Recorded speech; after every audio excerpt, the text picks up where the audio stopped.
welcome back to Salmon's Pizzeria, where we are back for a full card of fixtures for once for the first time in 2026, and not just a full card of championship fixtures, but also some Scottish Cup action to quickly round up with.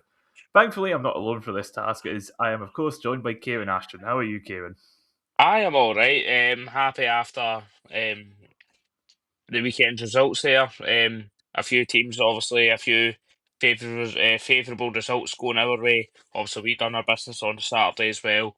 But regardless, outside of football as well, I'm all good. Delighted to be back on. It's always a pleasure. And I'm looking forward to this one, as mentioned, there's plenty of action to cover. It's like we went basically the entire season without any podcast being below an hour, and then first two of the year, and they're like 45 minutes because we only had like 3 games to cover. Yeah. But as mentioned, we do start off with the Scottish Cup, a quick roundup of the championship results, anyway, from last week. So, Airdrie, they managed to defeat Arbroath on penalties. I've got this written down as 4-3. It was actually 3-3, and Airdrie had won on penalties. It's way flash goals or whatever writes them down. But it's good result for Airdrie, gets them through to the next round. Dundee United managed to beat Ayr 2-0 at Somerset. I know it's like we've said many times before about Ayer's home form, and maybe with it being Jim Goodwin making the visit and his track record of visiting lower league teams, it might have been some hope, but no, not to be. The big shock, one of the two big shocks of the cup, definitely, Dunfermline getting a last minute winner against Hibs. Motherwell, meanwhile, beat Ross County 1-0 on Stuart Kettlewell's return to Fir Park. So I'm sure, and it's we all know how it ended for Kettlewell at Motherwell. So I'm sure the Well faithful were happy with that one. The other big shock, Stenhousemuir 4, Morton 0. I could not believe it when I'd seen that was the score. It's just like what? No, I wasn't expecting that. I knew Stenhousemuir were good at home. I didn't realise their home form was as good as it was, but aye, getting horsed 4-0 away at regardless of it was at home or away, getting horsed off like Stenhousemuir, um, that's shocking. You know what I mean? That is really really bad, and by all accounts, it was probably the worst. Like it was probably their worst performance this season. Hearing from the Morton fans that were at the game and whatnot, seeing what they're saying on Twitter, I mean, it's Morton, so I can laugh. But at the same time, I mean, it's a bit of a second-hand embarrassment, I've got to say as well. Aye. Um, but fantastic result for Steny as well. They're really good at home at the moment. It's a team that I'm actually kind of glad I dodged. Knowing how good their home form is at the moment. I think I, I don't know. I can't like say off the top of the head what their stat is, but um, yeah, it's a team that I was kind of avoiding. Obviously, in the draw, as we'll obviously go on in a bit. But brutal, absolutely brutal for Morton. It's like Stenhousemuir, they are currently tied top with Inverness, although Inverness do have a game in hand, so it's like I wasn't surprised at the Mm. actual how it went. I wasn't surprised that Steny had beaten Morton. I was surprised at the fact that it was The 4-0. scoreline, yeah. Like if it was 1-0, 2-0, something like that, then you're just sort of like, all right, fair enough, Steny are doing really well. I was not expecting 4. No, Really not expecting 4. But and got Partick 3, Montrose 1. Kieran, I don't think you made the trip to this one, did you?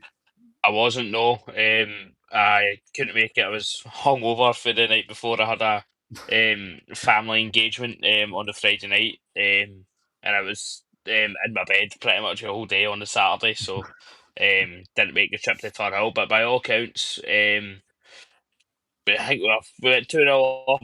Everything kind of seemed pretty comfortable, pretty rosy. I think Tony Watt scored his first double for us as well. That was pretty good. But nearly the last 10, 15 minutes. Especially with Logan Chalmers receiving the double booking.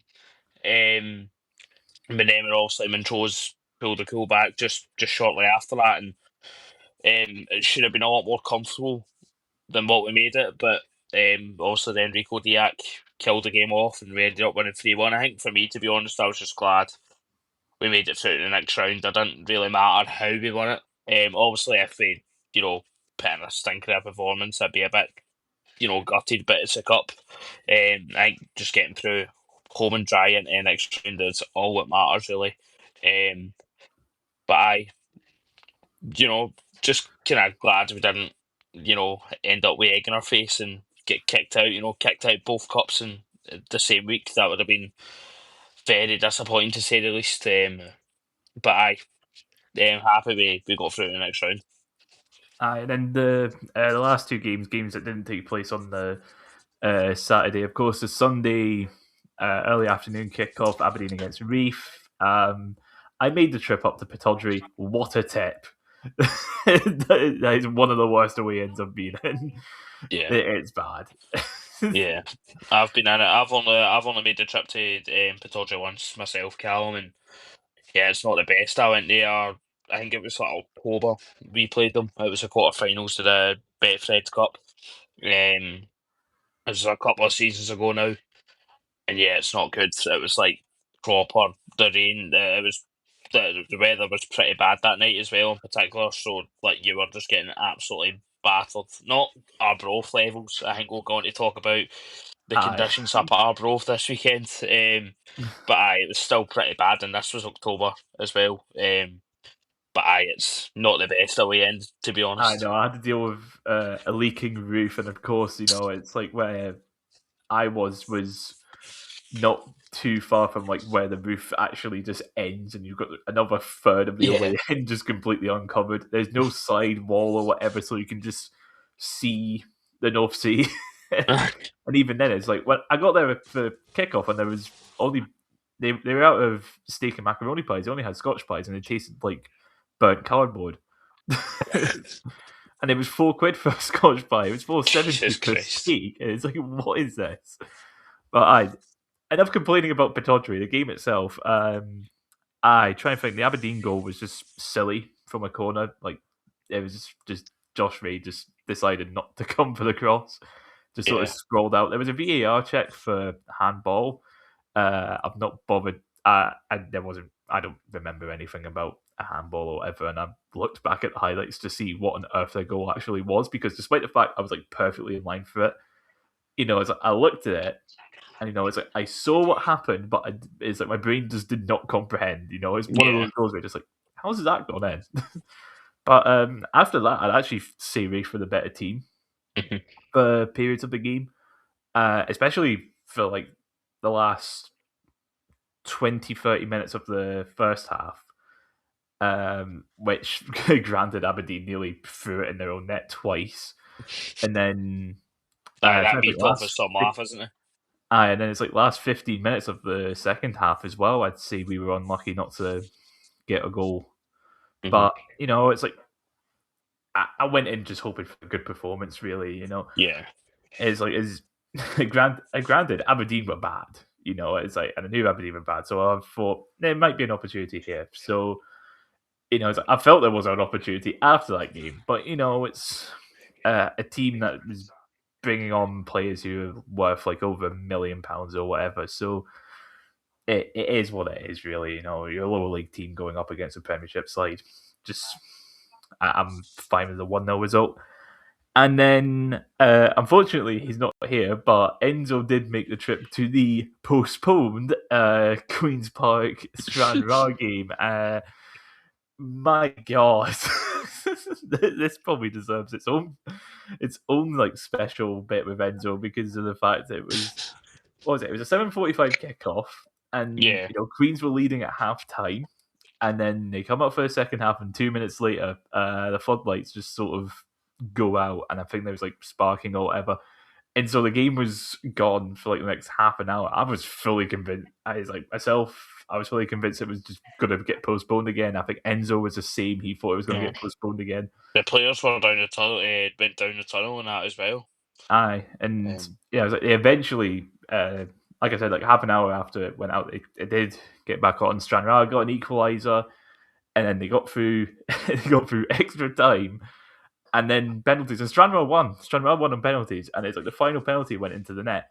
At like I think the Stranraer tweet was put out at 10:56 p.m., which is I think there was an 8 o'clock kick. I think it was Falkirk against Hearts. That was an 8 o'clock kickoff, and so there was like, is this the latest ever end to a Scottish Cup game? And it was just immediately broken by whatever happened there.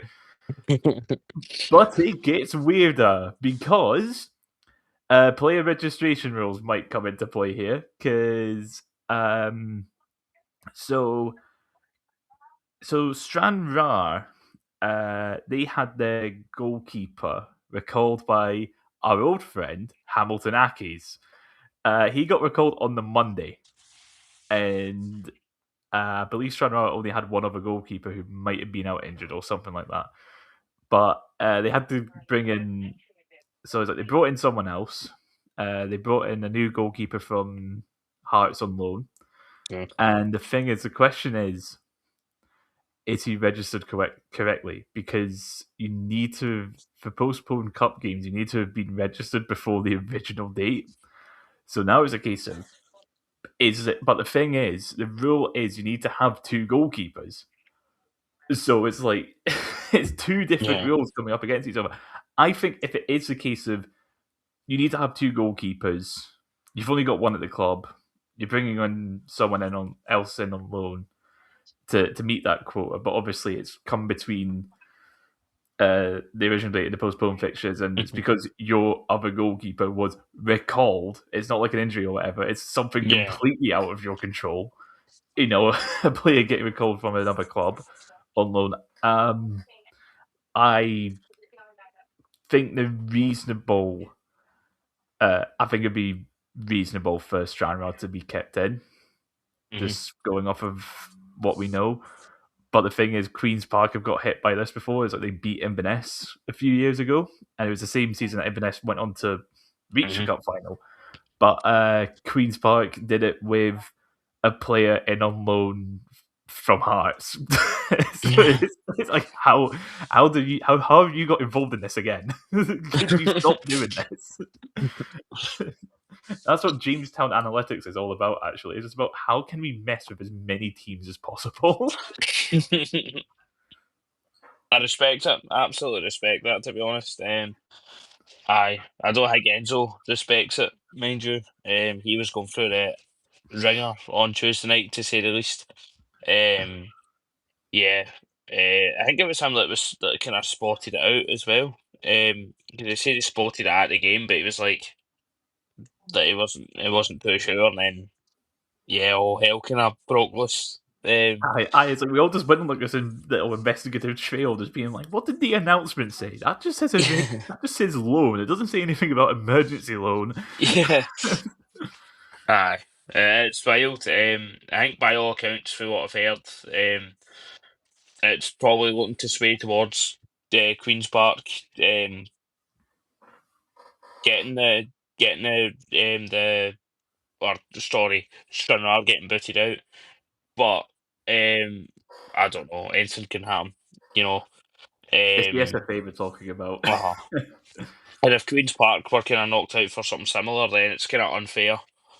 Like if it doesn't I swim. think the difference with the Queens Park one though is because it's like the Queens Park one was for an outfield player, Uh-huh. which is a bit more Mhm.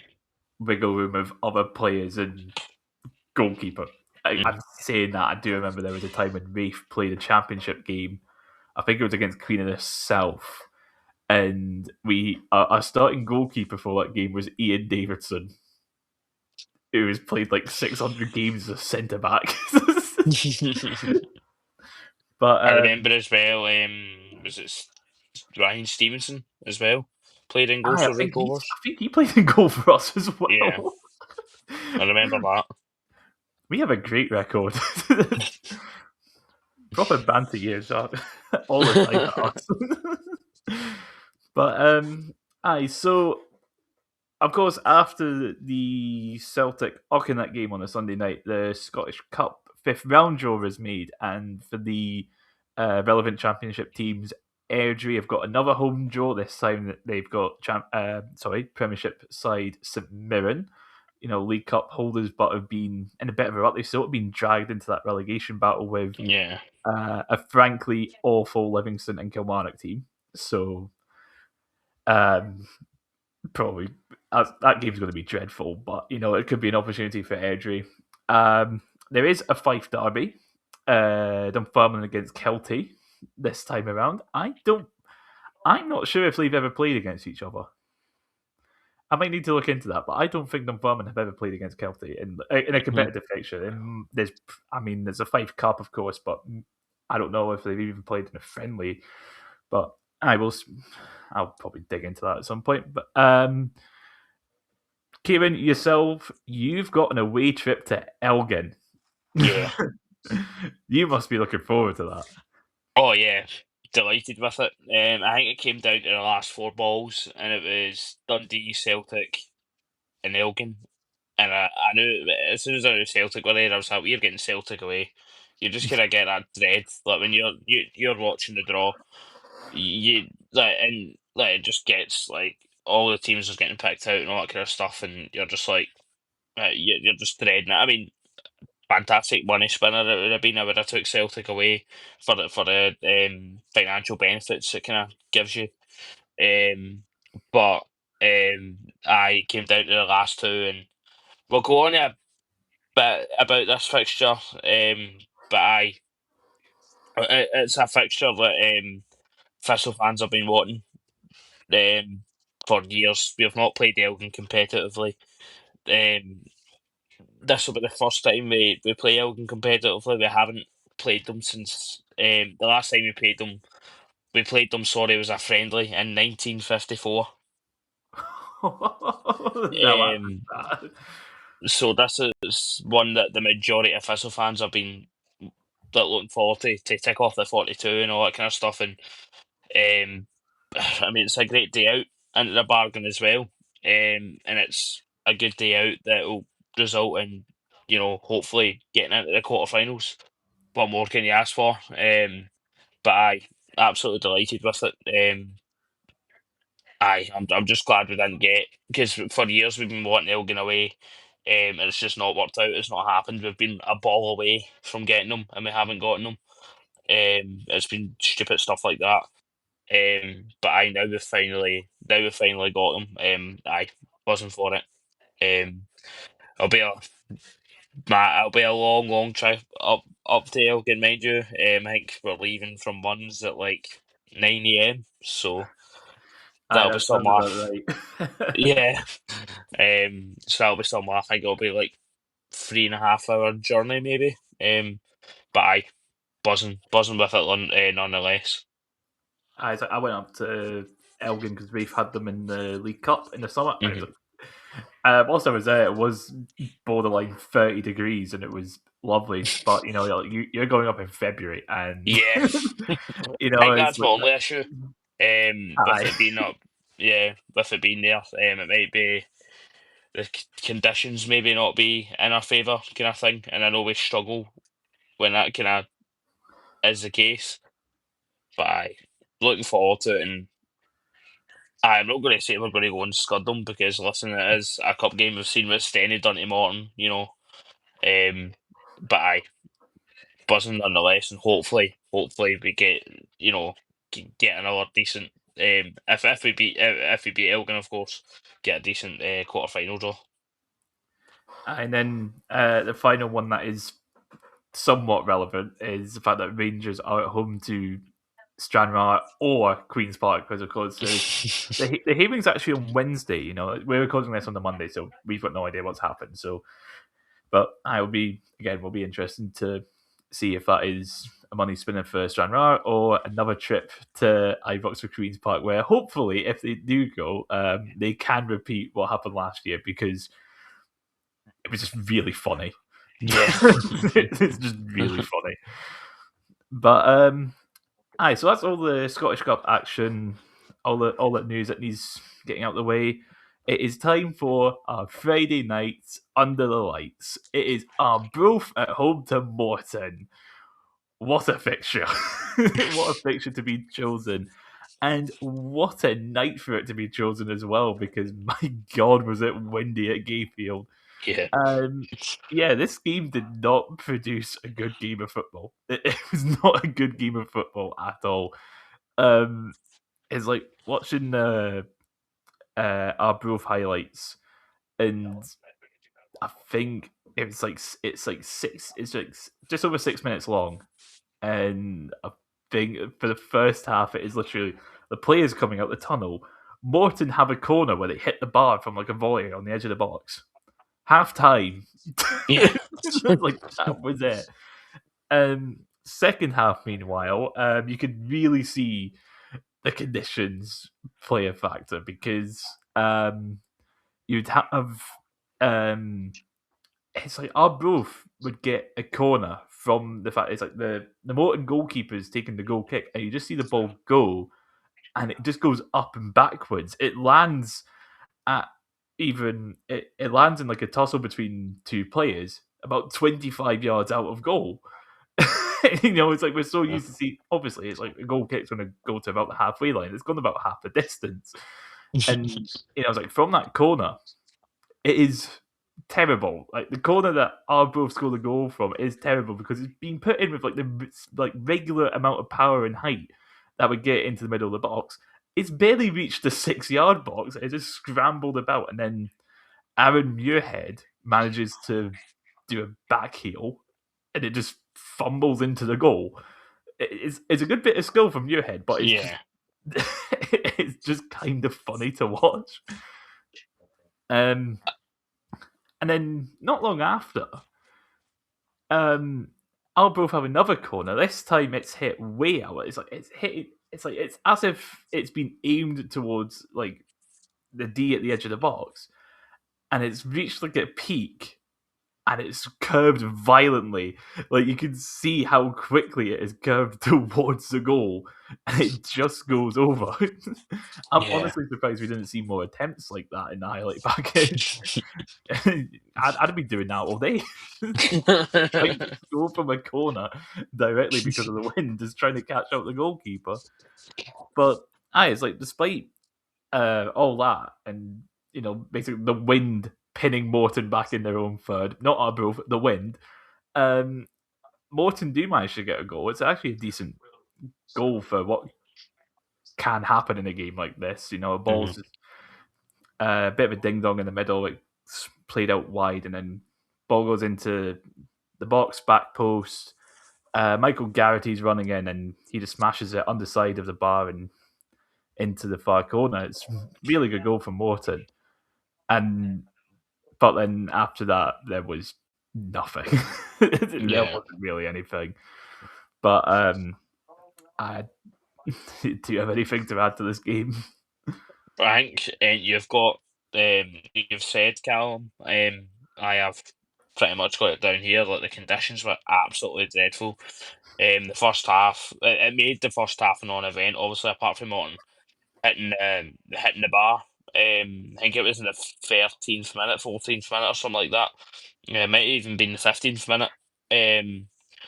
Wilson, I think it was, hit the bar, and it was a pretty decent attempt, to be honest, for what it was worth. But you just cannot play football in the conditions up there. Obviously, I think I alluded to it in the episode when we played Arbroath, and even then you could see. I think, mind you, on Friday night, I think the conditions were worse on Friday night than when we played Arbroath. But even then, it was still really bad. I think it was our first or second goal against us. Clark punts the ball up, and like it doesn't even. I don't think it makes it out like our own half. It literally the wind blows it straight into the path of the Arbroath player, and that's how they scored their first. And um, that was in the second half, and it was absolutely dreadful. I think the first time I went up to Arbroath as well, it was like round about this time. It was just before COVID. And it was Brian Graham's debut, funny enough, and he actually scored that day as well. But the wind was bad. It's nothing that I've ever experienced. I think the conditions that day was far worse than what it was Friday night. That was so bad. I don't think I've felt a wind like it.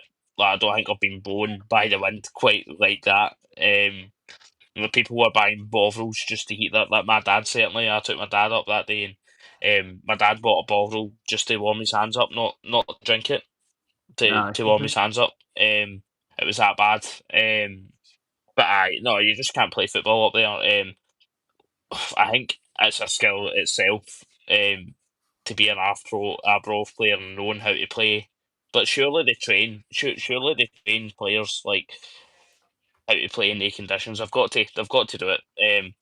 But and I would actually like to see their points total, like if the conditions were like, you know, I'd like to see Expected their points. wind points or something like that.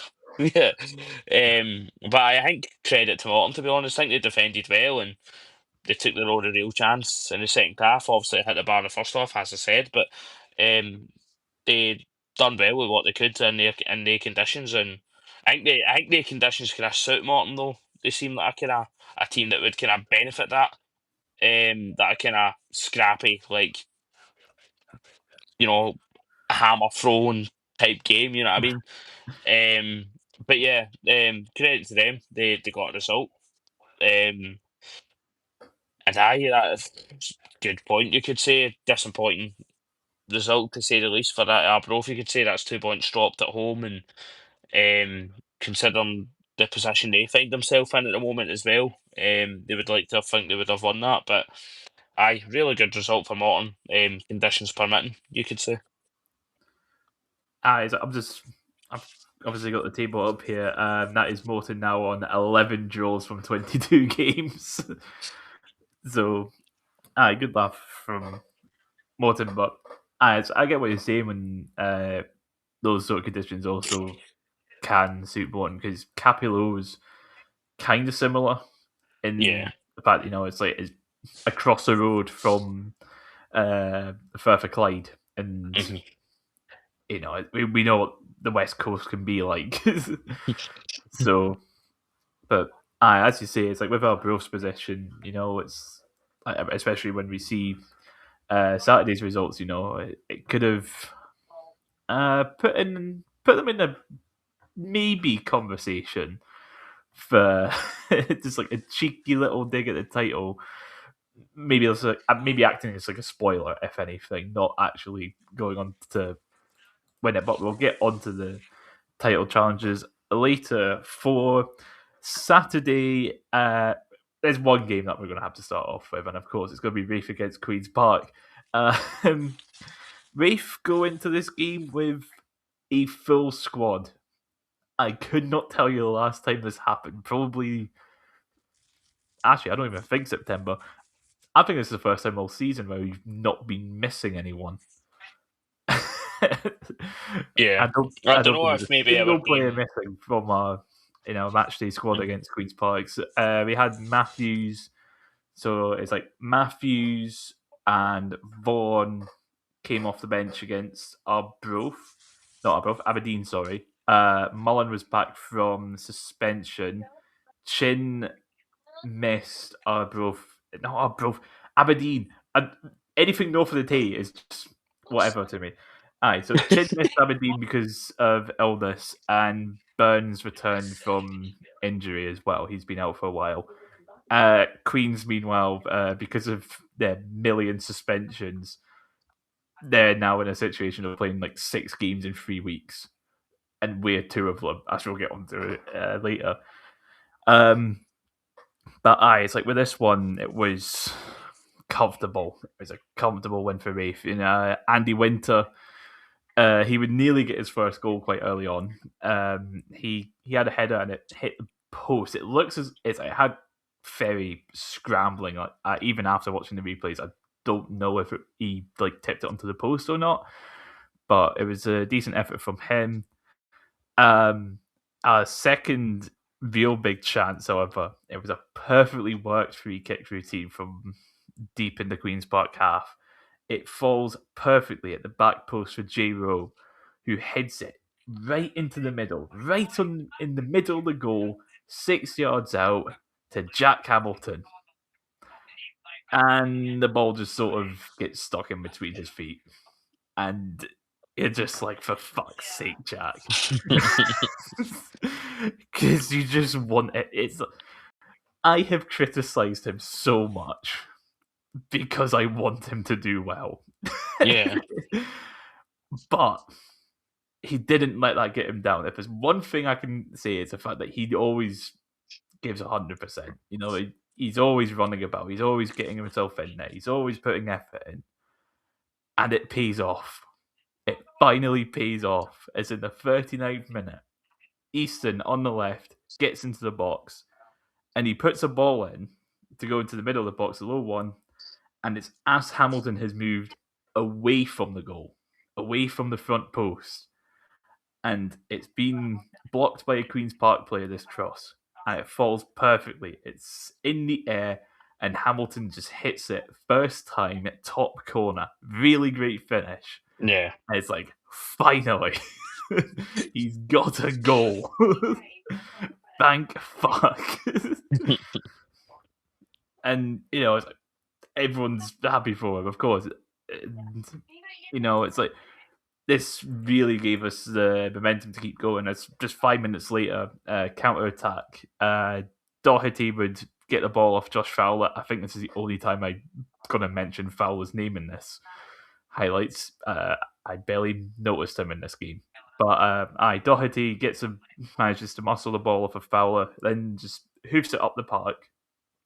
And then as it's coming down, Easton manages to let it bounce and get away from a defender. He then plays a wonderful through ball to Scott Brown, who then hits it across from about 25 yards out, just right across the box again to Josh Mullen, who then himself hits it across the goal into the far bottom corner. Really well worked goal, and it's like a main criticism of how Reef have built up attacks this season has just been we've been a bit slow with it.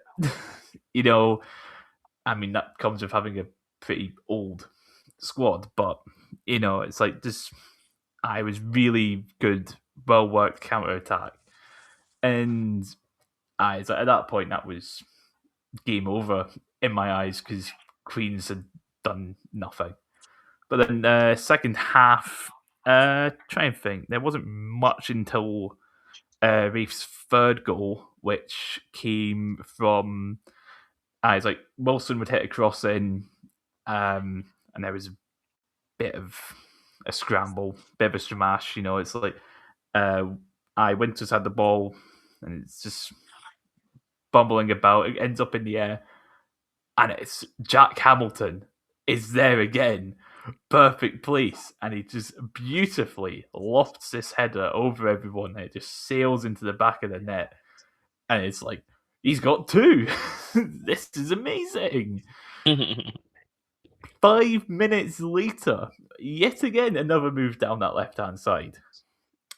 And funnily enough, I think that's where all four of our goals come from. Yeah, all four of our goals came from the left-hand side pretty much, while the counter-attack came down the middle, but Mullen was making a run down the left. Anyway, once again, move down the left. Winter gets the ball after running into the box. He plays it back to Vaughan. He gets past his player, and he passes it to Jack Hamilton, who one touch, turn, another touch, sets himself up, third touch, back of the net. Jack Hamilton has scored a hat-trick in 2026. Absolutely love it. And so, absolutely brilliant to see that. Trying to think, Queens would get a goal back in the 76th minute. Jaws just went on a run and just hit it. We just backed off of him. Typical Rovers goal to concede. But even then, I don't think I heard any cheering from the Queen's Park end. I don't think they could be asked. Although then again, I think there was maybe 100 that had made the trip. And honestly, after having seen what happened at Stranraer, I don't blame them. Enzo Yeah. initially wasn't going to make the trip, but then he made it anyway. Probably shouldn't have. But that was about it for the game. Game a very good 4-1 win, and as mentioned, I have made many criticisms about Jack Hamilton, and I would like to apologise. I would like to apologise to Jack Hamilton. It's like I think it's like once he got that first goal, it's like those second and third goals were just really good goals from him. It's like first one was opportunistic, second one he's done well with the header. His good positioning, and the third one's just a classic striker's goal. Exactly what you want from your striker. So I am just begging this isn't a one-off. Please, keep this Yeah. going. Please keep this going, Jack. It is Reef's first league hat trick since Lewis Vaughan against Ayr in a 4 draw back in December 2023 as well. The last Reef hat trick, I think, was Easton against Inverness in the League Cup back in the summer. I don't.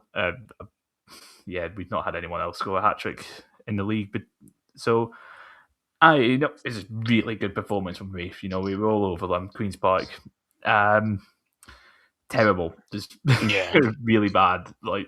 We just had them pinned in their own half for 3/4 of the game. I think I counted 5 saves for Josh Ray, and 4 of them were pretty straightforward, speculative efforts that were straight at him.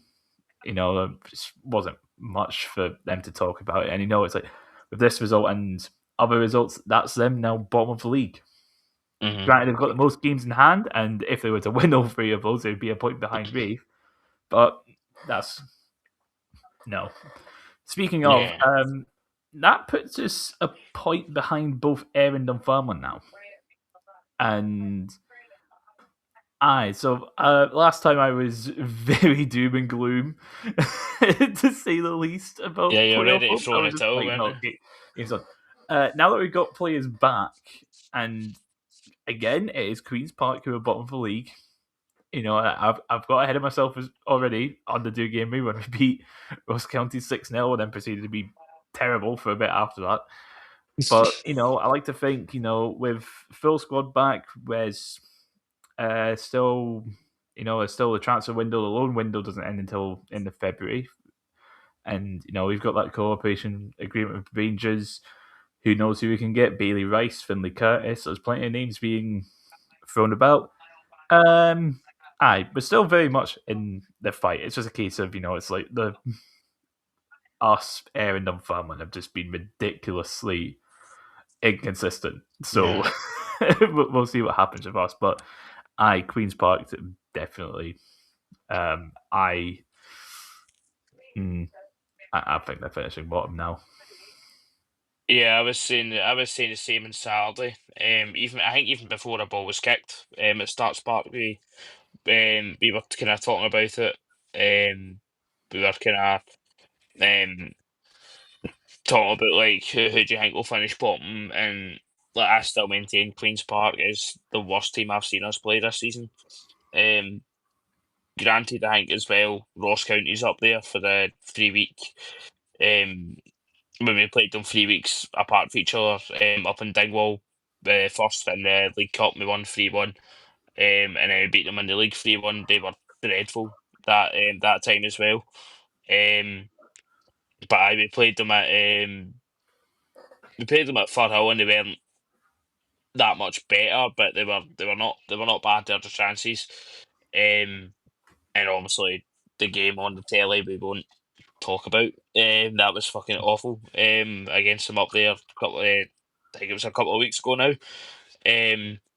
But we played when the only time I've seen Queens Park this season is we're still to play them at home again. We've played them twice at Leicester Hampden.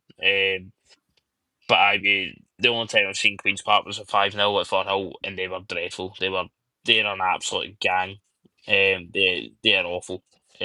Apologies, Enzo. But yeah, they are bad, like really bad. It was complete domination. I don't even think Air, not Air, sorry. I don't think Rafe. I don't know if you would say the same. I don't even think they had to get out of third gear Aye. on Saturday.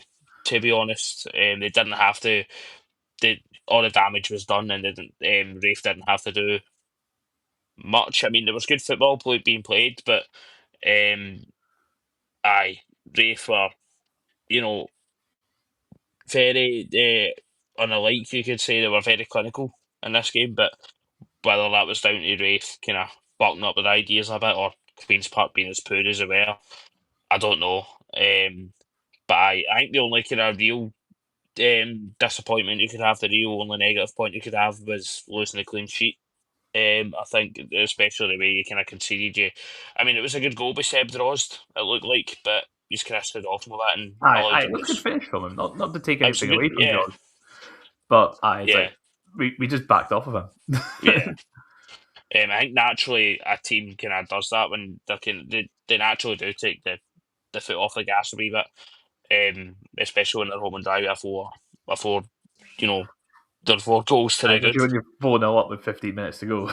Yeah, yeah, you're naturally Well, going I've to take watched the Leaf foot long off the enough to know gas, we but have blown that sort of lead. yeah, yeah, yeah. But I don't know. I kind of worry for Queens Park now. I've kind of been worried about Queens Park for the entire season.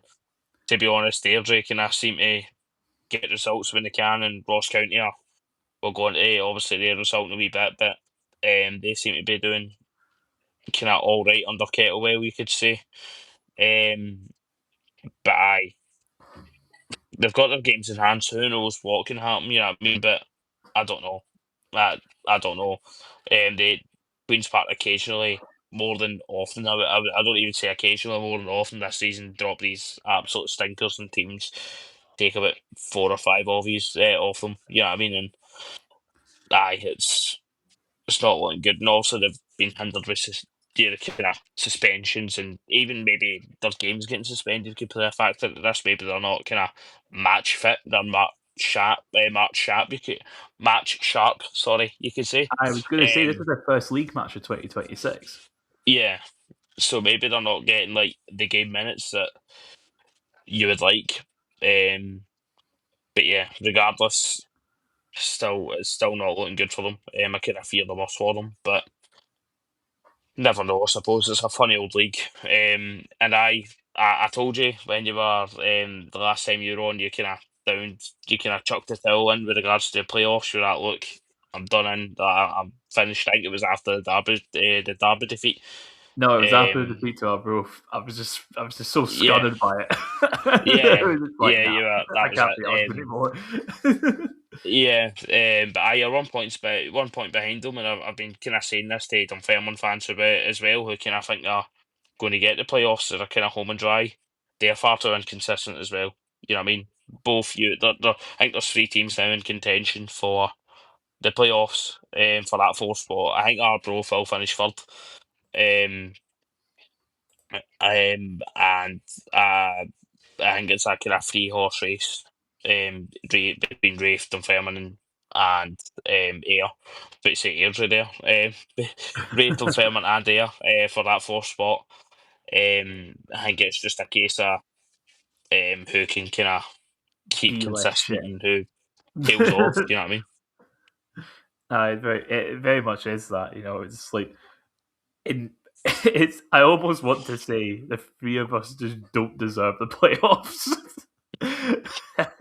Just with It how kind we've of been this it reminds season. me a wee bit of I think it was the season we ended up getting to the playoff final, where there was like I think like on final day there was like 4 teams that were we were one of them. I think it was us, Queens Park, Ayr finished second that season. We finished fourth. We were like a goal away from like um Not being out of the finishing the playoffs playoffs. I think it was altogether. a final. It was like the final day. It was at Rafe, wasn't it? Mhm. Yeah, we drew 2-2. I think Ayr beat Inverness 1-0. I think Inverness were. I think they were a point. We were a point away or a goal away Mhm. for falling out of the playoffs dropping behind in altogether, the which next would have been tie. I think funny. that's what it was. It would have meant that I would never have had to suffer fucking Dingwall PTSD. So thanks for that, Inverness. But yeah, it's kind of having that kind of same feel to it. But I don't know. I honestly, it's not a foregone conclusion yet with who's going to finish fourth. I think both. I think it's fair to say all three are well in the conversation now. It's just a case of who can keep the consistency up. I that's just the as I say issue. I mean, like obviously, I hope we do, but it's like it is what it is at this point. No one Yeah, knows anymore. Obviously, it's like we've played a game more there and two more in Dunfermline, so it's just a case of whatever happens with those games in hand happens. Oh, I'm not sure if any of them are against Queens, but trying to think, I think Dunfermline have a game in hand against Queens Park, so I don't want to automatically add 3 points to Dunfermline's total. But considering what I saw on Saturday, maybe. But I will move on from that game to uh, we'll take a trip to Glasgow. It's time for Partick against Ayr. Partick home side hoping to keep up with St Johnstone in their title race that they keep banging on about. Meanwhile, Ayr are just trying to hold on to their fourth spot. Kieran, you did go to this game, so let you take it away. I don't know what you're talking about with this title race, Callum. We've already won the league. Do you not know? But according to some people anyway, wink wink, Pavel. But no, we were obviously looking to bounce back following our league defeat in Dingwall. You know what I mean? Get back to winning ways. And obviously we won in the cup. We got knocked out in penalties in the Challenge Cup, which was disappointing to say the least. Um, but we went built. We started off with a 3-5-2, which at the time we looked at it, we were like, why has he done that? But it paid off. I think the formation actually worked. I think we played everybody to a man played well, and it started off perfectly. On the I think it was on 12 minutes. Logan Chalmers put us 1-0 up with a lovely move. Um, Started off with Paddy Redden. Chalmers knocks the ball down to Redden, who then flicks it on to Samuel. He knocked it back to Paddy Redden, who feeds it through Chalmers, who then sits Kevin Holt on his arse. He tries to slide to slide to get the ball, and Chalmers is just too quick for him. And yeah, he could have squared it a lot. Who was I think it was just about maybe 5 yards away from him, 5 feet away from him, but Chalmers goes for a goal himself as he's bounded down in goal and he slots it past Liam Russell. And he gives us the lead. I think that's his 10th goal this season, Logan Chalmers. I think it's his career best as well. So, aye, fantastic. And then moments later, probably about sort of 2, maybe 3 minutes after, we would then double our lead. Macbeth delivers on a lovely cross into Alex Samuel, who just managed to get his noggin on it. It hits it comes off the post and goes in. And I were in, I wouldn't say dreamland, you can say, but it was kind of a frantic start. And I think we were deserved of the 2 goals. We would then find ourselves with an opportunity to kill the game stone dead and a triple, I believe you could say, go 3-0 up. Samuel was fouled in the box with Kevin Holt, who was looking to have an absolute stinker. First of all, he's kind of at fault. I wouldn't say he's at fault, but Chalmers obviously beats him for pace and kind of sits him down for the first goal, and then he gives away the penalty. And he fouls Samuel in the box. I think it kind of barges him. It was a penalty. But Chalmers would fail to convert the penalty. That is now 3 penalties in a row we've missed. he goes down the middle, but I don't know why he's went down the middle. I don't know why he hasn't picked a side, but he went down the middle, and Liam Russell managed just to save the penalty with his feet, which it was a good save in all fairness, but it's just so frustrating, we go out on penalties in the Challenge Cup. Kyle Turner misses a penalty in the Challenge Cup. I think we missed a penalty against Montrose as well. Um, You're just and preparing for the yeah, playoff final. what? You're just preparing for the playoff final. Oh, You know yeah, I don't. We've what? won the league, Callum. There's not going to be a playoff final. So if there is a playoff final, we won't be in it anyway. So, but in open play, Fissoff missed three consecutive penalties, which obviously stayed there. It's a poor feat of it. Which was last seen in November 2020. The club record was last equalled in March 2000 with four, so I swear to fuck if we get a penalty again and we miss it. So I don't know what it is. I don't know if it's a case of changing the penalty taker, or just practicing penalties, which I thought we probably should have after losing penalty shootout and also missing the penalty in the Challenge Cup as well. But I would, if it is a conversation of changing our penalty taker, I would like to see either kind of Watt or Ocean Smith get it. I don't know why um, Chalmers is on them if he's consistently missing them, but it just seems to me that we never have a confident penalty taker. We've not had one for years since I remember Muirhead when we were in the Premier League. He would take them and he would just hammer them down the middle. Um, but yeah, I don't know. It just seems that we don't have a kind of confident penalty taker. But then, we go into the half, two goals to the good. We'll take it. Should have been more. Should have killed the game stone dead. But they'll take the 2 goal lead going into the second half, and then first second half came and Ayer would pull a goal back. It was through a pretty scrappy goal. I think we should be doing a lot better. We failed to clear our lines, and Curtis Main's there on is there in the box, and he latches on and puts it past Josh Clark. Um, and then towards the end, we had a chance to kill the game off once again, but Liam Russell makes a good save, and I think Ocean Smith has a chance. Which there was shouts for a penalty, but not going to lie, I never really seen it. On the highlights, it's not really a good view of the Jag zone kind of cameras, so you can't really say whether it is or not. And obviously, from my view, at Firhill, you can't really see it as well. And then Clark would, in the dying minutes of the game, Oakley's bounding down and goal, and Clark managed to make a really good save. I think it was on the 85th minute or something like that. It was towards the end of the game to get the 3 points, and it was real. I would say it was comfortable. There was moments probably towards the end where it was kind of we should have killed them off in the first half. Let's just say that we should have killed them off. We had our chances to do so, and we didn't. But we get out of it with 3 points. I thought Macbeth was absolutely superb.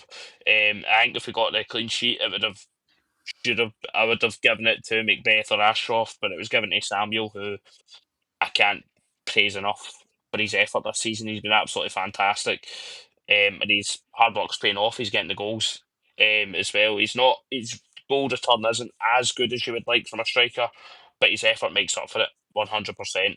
He's a player that always gives 100%, busts his balls for the badge. You know what I mean? And I can't fault that. If a player puts in 100%, but only gets a few goals, I'm fine with that as long as it's shown that it can be asked. I've had too many players coming to us and they're only here to pick up a wage, and they're only there, I don't know, just to throw about the park, think they can't now when they're not.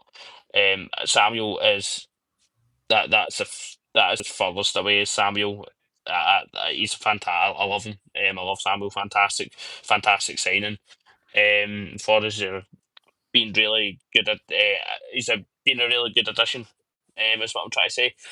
And yeah, his hard work's paying off.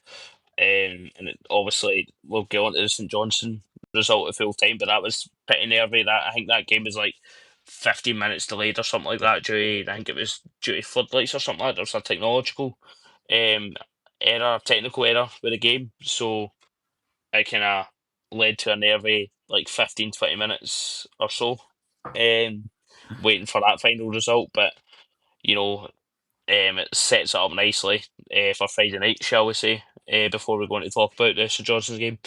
But it couldn't be happy more with the 3 points. We had to get back to winning ways in the league. We just need to get our league form, our league form away from home. We need to do a lot better away from home. I think we're undefeated. It's only us and Hearts that are undefeated at home in this season, which is really good. But our away form is we've got to be doing a lot better away from home. But nonetheless, delighted with the 3 points.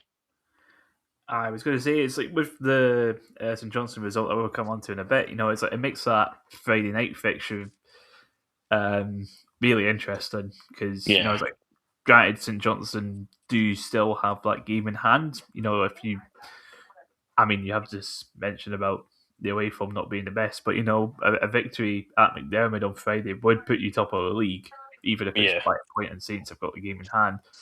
So not exactly still in your own hands, but yeah, it's real boost to the title challenge efforts. And it's like we did say we were saying about how it might be over, just with that rocky form at the beginning of the month, end of December. But it's like St Johnstone, it's well again we'll get onto them in a bit, but it's like they do just tend to have like a couple of games where they just wobble a bit, and you're just like, oh, here we go.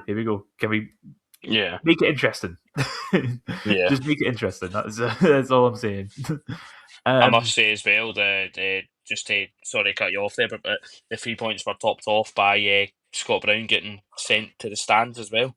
That was that was perfect. I think he got a double booking.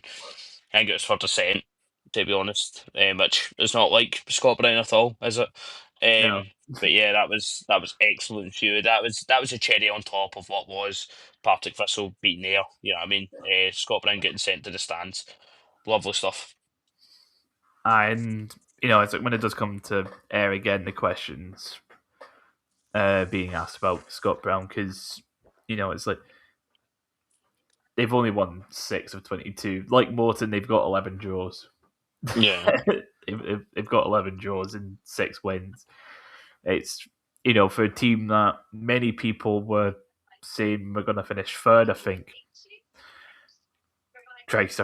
all of us on the podcast said that we're going to finish third in the yeah, preseason predictions.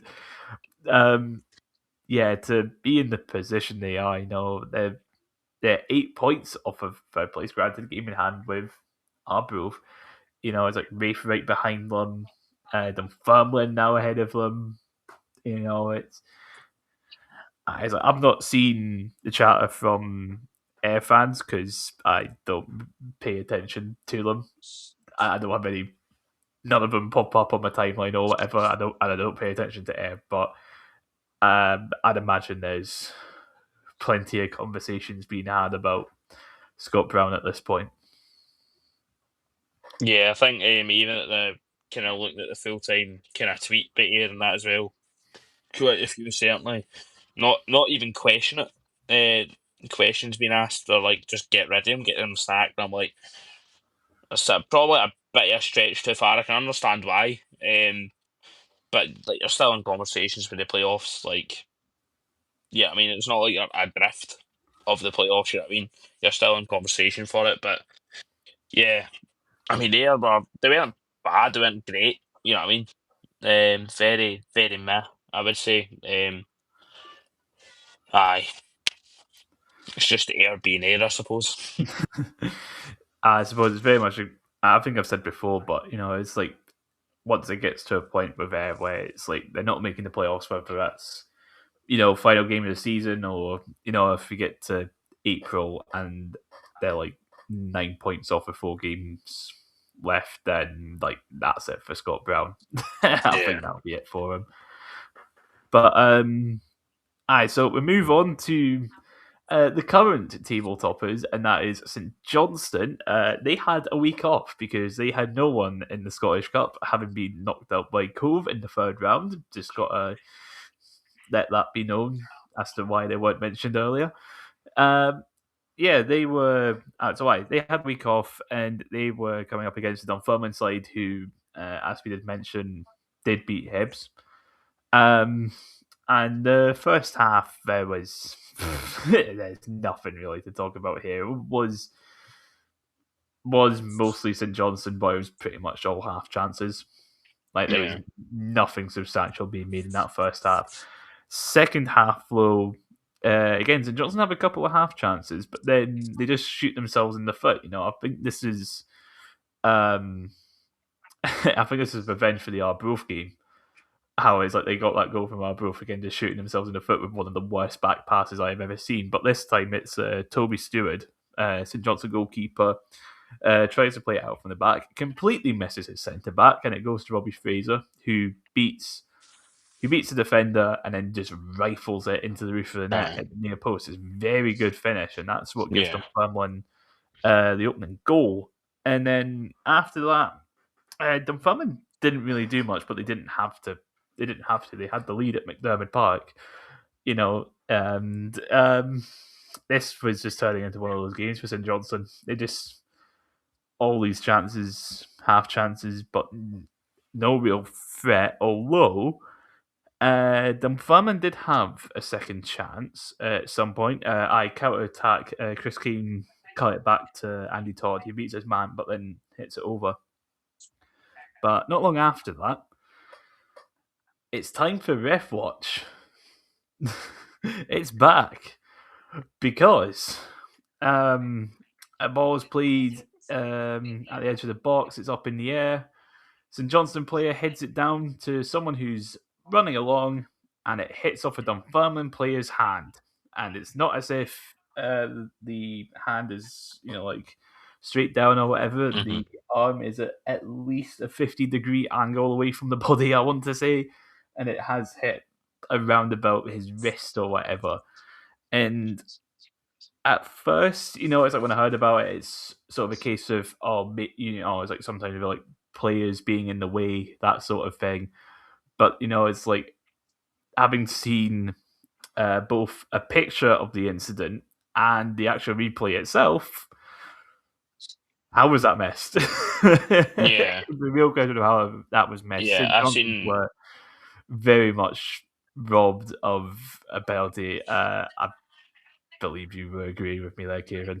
yeah, I've seen the snapshot first. Even the snapshot was enough for me to kind of feel like, why does that not given? I think if that's not given for you, or even if you're a St Johnson fan, you'll be incensed that that's not been given. I mean, it works for us. That's fine. I'll absolutely take that. But yeah, you've got to you've got to feel for St Johnstone. They've been absolutely robbed there of a penalty. Um, I don't know how that's not been given. It's like it's like if St Johnston, it's like they do get a penalty, they do convert it, unlike what Partick Thistle seemingly unable to do. It's like if St Johnston convert that penalty, it's a completely different game, but it is what it is. But it's like even then, a double save at the end from Denise Mehmet of all people. A really good double save, and there was another chance for Stanton as well, who headed wide, and it's like Saints probably feel aggrieved they didn't get at least a draw. But the thing is, judging by those highlights, Yeah, it's, draw was probably a fair result. But it's like Dunfermline took their chance, and it's on St Johnson. It was one of those. It's it's like they'll go. It's like St Johnson will go on this run of just absolutely demolishing everyone, and it's like now they've been on a run of just eking out results again. yeah, This is such a weird one. It feels like they're in that sort of rut, and granted, they're still getting wins. Like I mentioned, the game against Arbroath, they did get the win, but that was through Arbroath them capitalising on a mistake, and this time it was Dunfermline capitalising on a St Johnstone mistake. Anything to add on this one? I think St Johnson looked really, really flat. I would say very, very unclinical. I think Dunfermline, I looked at Dunfermline and feel what I've seen on social media and stuff like that. They played a clever game and they got their reward for it. It's a fantastic result for them away from home to the league leaders in the playoff hunt. That's them now in fourth. So I good that's fantastic for them. Does Thistle a massive favour as well? I'll absolutely take that. I think for like obviously as I said, like the Thistle segment of the episode, I was kind of saying that their game was obviously their game kind of kicked off late due to I think they had like technical issues or something like that. So they were. Was it? Or no, it was an admin error. Sorry, it was an admin error. The game was delayed for. I think it was due to the team sheets. There was team sheets no given or something like that, no received. I don't know. It was something like that anyway. But yeah, so waiting for like the full time whistle, seeing that St Johnstone were 1-0 down, Dunfermline took the lead. I was like, what is like that? It gave us a boost, but we were like eagerly waiting the full time whistle coming through for there. But yeah, there's just far too many players not at the races. I felt for St Johnstone. I felt Dunfermline dug in well and they got the win and a really good win. But it's I, just again we talk about inconsistency of teams in the playoffs and stuff like that. For example, like us we had a bit of kind of peaky form, but I think St Johnstone are you know uh, very inconsistent as well at times and. Listen, it sets it up perfectly for us. Well, not perfectly, but it sets up nicely for Friday night. But I mean, I'm not going to count my chickens. We'll talk about how I feel about that game, later on as we wrap the video up. But yeah, fantastic one for Dunfermline, nonetheless. I just had a look. It was 10 minute delay for floodlights. I genuinely had no idea there was a delay until you were Yeah, saying about it. But it's like with St Johnston, it's like the difference between St Johnston's inconsistencies and the inconsistencies of the playoff chasing three is the fact that St Johnston have the quality to yeah, mask it. So yeah, it's like they have a higher ceiling and a higher floor. yeah, It's like definitely. we've seen the floor for Dunfermline, for Reef, and it's bad. It's borderline relegation Yeah, quality. Whereas with St Johnston, it's like when they do lose games, of which they've lost three. I'm trying to think of who they've actually lost to. I think there was one to Arbroath. Um, did they lose to? I think they've lost to Partick as well. yeah, we beat them at I Firhill. beat them at Fairhill, and I have forgotten who the other defeat was. But it's like that's teams that are fighting at the very top end of the table. It's like I'm not expect. It's like if even when St Johnstone are having a poor game, I'm expecting them to beat Queens Park. I'm expecting them to beat Ross County, Airdrie, Morton, that whole sort of thing. So, it is just a case of St Johnstone having a better squad, but then we'll see how it goes. And it's like as you've mentioned, um, good result for the visitors. That's them up in fourth of their games in hand.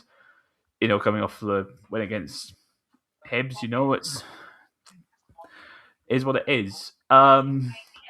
And we'll finish off for the championship anyway for Saturday's results with the battle at the bottom. Airdrie at home to a rejuvenated Ross County. And this game proved to be a game between teams at the bottom end of the table.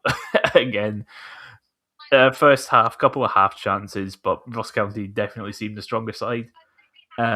Yakaviti in the second half. Well, if I want to say about the first half, Jay Henderson for Ross County had a couple of decent attempts. Airdrie had one or two half chances, but second half. Iacoviti would head home from a free kick for Ross County, but he would be flagged offside. And then towards the end, Harry Stone, I think his name is, the Airdrie goalkeeper, Yeah. makes a wonderful save. Makes a really Hmm. good save towards the end, but it goes up for a corner, which is headed home by Kieran Phillips, 87th minute, and that gives County, I would say, deserve 3 points. Yeah, It, definitely. it's a second league win in a row, and it's the first time they've done that since beating Motherwell and Dundee in February 2025. It is also Ross County's first away win of the season, with the last away win being against Motherwell, February 2025. Um, and, this is a result that lifts them off the bottom. And, as like we said earlier about Queen's Park having games in hand, one of them is against Ross County. Ross County now point behind Airdrie. They're a point above the Queen's Park, and they've got two games in hand on Airdrie. Your thoughts on Ross County then? How far they can go up? I think obviously, just to touch on the game itself, kind of, thought the first half was kind of end to end, but momentum was obviously on County's side, and again the second half too, and they obviously had a goal chopped off as well as you mentioned there, but um, I massive result for them. I could be the turning point. I think they're just too far away from getting in the playoffs, but I think their goal now is to stay up. Um, and now I think they probably might with that result. But again, we've seen Ross County this season, they just seem to kind of dip, and then get a good result, get a good couple of results, and then dip again. You know what I mean? But who knows? I was going to say hopefully it is a turning point for County. Hope it isn't. I would love nothing more than to see them get relegated, and that's with Airdrie in the same league as them. But I mean, aye. Um, I think they might just stay up now. I think this is going to be a turning point for them. But for Airdrie, bit of a blow for them, losing that. But see what happens. It's like Airdrie and Morton are the only two sides without a win in their last five. So obviously some concerns there, and it's like Forest County. It's like with those games in hand and all that sort of stuff. I reckon they'll get seventh at this rate. I Hmm. feel like as like we said after like the previous wins, it's just going to be it. It's just going to be a turning point. Just where the Ross County we expected is going to show up, and every single time it's been no. But now we've got two wins on the bounce. I said we've not seen that for 11 months. So Yeah. it will be interesting to see how they kick on. And with Airdrie, it very much is a worrying result for them. Again, Queen's Park, 3 games in hand on them, and they're 2 points behind. But it's just a case of can Queen's Park actually capitalise on that? They've got all the games in hand. I mean, like Airdrie is still in the Challenge Cup as well, which Hmm. again provides potential issues with that. We'll say that Queen's Park, as we'll get onto, they're also still in the cup. But it's going to get pretty interesting down at that bottom end with Ross County's resurgence because it's like Morton, as I did to say, they've not won in their last 5 in the league, being pumped up the cup by Steady, and it'll be interesting to keep an eye on those bottom 4. And so, that's all the weekend's action roundup. We finally got through all the results. But so this week we're going to quickly cover the Challenge Cup. It's a Challenge Cup quarter-finals. The draw was made a couple of weeks ago after the results. Last time around that we covered. So a repeat of the Scottish Cup with Arbroath against Airdrie. This time Arbroath being the home side. Obviously, Airdrie got that win on penalties in the cup. So And Edry won it 2 seasons ago, I want to say. They beat the New Saints in the final a couple of years ago. Yeah. So, so Edry do have a decent record in this competition. So, any thoughts on that one? I think with the Challenge Cup, it's kind of any cup game. It's kind of anything can happen. Obviously, I think the momentum was in Airdrie's favour. They beat them in the Scottish Cup, but yeah, I think it go either one or two ways. To be honest, I don't really sway in either one side or the other. But I think it'll be an interesting game to not to watch, but 100% it'll be an interesting game. It's like now that we're at the quarterfinal stage, we've said before about the sort of attitudes towards the Challenge Cup.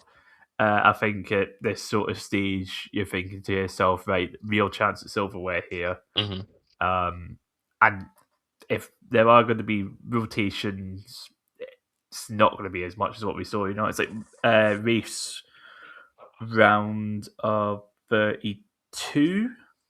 Yeah, round of 32 game against Hamilton, we made like 7 or 8 Yeah. changes, and like Hamilton had like switched out basically their entire team. I highly, highly doubt we're going to see anything at that sort of magnitude. We'll probably see 2 or 3 changes when it comes to both teams. So I will be interested that one, especially with the current weather. I probably fancy Arbroath, to be honest. hmm There is a all League One encounter with Inverness and Stenhousemuir, the two sides that are tied top of the table, although granted Inverness do have a game in hand. With it being at the Caledonian Stadium, I'm going to have to say I've got Inverness for this one. Yeah. They've been on really good form as well in the league recently. I believe they pumped East Fife away recently, and then hmm they beat Alloa 3-1. hmm Who I said before on this podcast, they've been pretty good. They've been a really good team this season. So, I mean, granted, we did just see about St. pumping Morton 4-0. Yeah. But I'd be interested to see how that one goes. Queen's Park, they're at home to Rafe. I've managed to get myself a ticket in the away end. The rarest thing on earth, apparently, an away ticket for Queen's Park. So I am looking forward to at a minimum ticking off Lesser Hamden and hopefully being in a semi-final. Because if Queens do anything like they did on Saturday, then it's going to end up in maybe not a similar scoreline, but that seems sort of comfortable win, and Yeah. that's what I'm hoping for, really, especially after Saturday. And then St Johnstone against Ayr. That's I, with St Johnstone being again in another wee rut right now. Ayr being Ayr. God. I be I'll be competitive for sure. I think all of these teams Definitely. will be very. I'll definitely be competitive. I'd imagine St Johnstone will have too much for air. Again, hmm like I said, it's like with the options, squad rotation or whatever. It's like St Johnstone have a better squad than air. There's no Definitely. secret about that, even with the rotation options. But hmm like, so I'd imagine St Johnstone will go through from that. And with the quarterfinal draw, they did make the semi-final draw. So the winner of Arbroath against Airdrie will play the winner of Queen's Park against Rafe, and the winner of St Johnstone against Ayr will take on the winner of Inverness against Stenhousemuir. And then winners of those games play each other in the final. But I don't think I would need to say that. I'd really hope that would be able to be worked out by everyone at home. Right. Championship table. I'm just losing. I'm going mad at this point. It is 25 past 10, and I want my bed. But championship table. St Johnstone remain top with a game in hand ahead of Partick Thistle, who are 2 points behind now. Are both remain in third. They're on 37 points. Dunfermline are now in fourth on 29 points ahead of Ayr on goal difference, but Dunfermline do have a game in hand. Wraith remains sixth, but are now just a point behind Dunfermline and Ayr, but have played 23 versus Ayr's 22 and Dunfermline's 21. Greenock Morton, 23 points on 22 games in seventh. Airdrie, 20 points on 23 games in eighth. Ross County are up to ninth for 19 points in 21 games. And as mentioned, bottom of the table, 18 points in 20 games, Queen's Park. And now for the fixtures. As mentioned, Friday night, St Johnstone at home to Partick Thistle. Kieran, I believe you made your thoughts on this one already, but just want to repeat them quickly. Yeah, I mean, sets it up nicely, doesn't it? I think it's more of a must-win for us, and not a. I think it's must not lose for St Johnstone, to be honest. But saying that, still only if we go on to lose it, it's only what 5 points. That's not that big. But again, St Johnstone have got their game in hand, so I think it would kind of kill the title for us. But if we win, it's on. We go top of the table, and yes, St Johnstone have got their game in hand, but I'd much rather the points in the bag than a game in hand, if I'm being completely honest. But yeah, our away form is the only real concern about this. We've not won away from home since Queen's Park in October, so put your bets on St Johnstone beating us 3-0, ladies and gents. But yeah, other than that, looking forward to it. It's a bit of a stretch. I think I'm more of a nervous wreck than anything else. But yeah, I should be good. Friday night in Perth. What? Got to love it. Aye. Saturday fixtures, meanwhile, Dunfermline, they're at home to Airdrie. It's like, as mentioned, this is a real chance for Dunfermline to capitalise.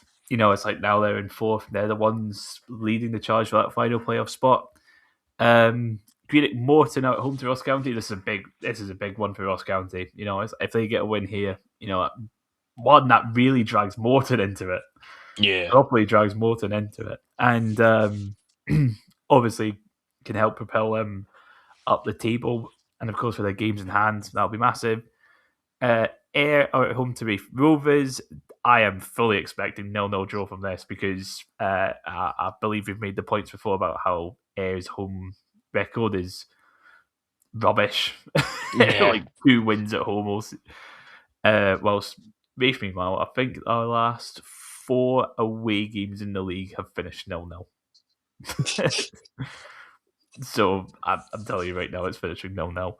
And then, of course, there is Queen's Park at home to Broth. Right, that is us done for this podcast. Okay, congratulations if you made it to the end. I said at the beginning about the lack of podcast being over an hour this year. We're making up for lost time, apparently. So, of course, we will be back for next week's Championship and Challenge Cup roundups, and we will see you there. Goodbye. I catch you after. Take care.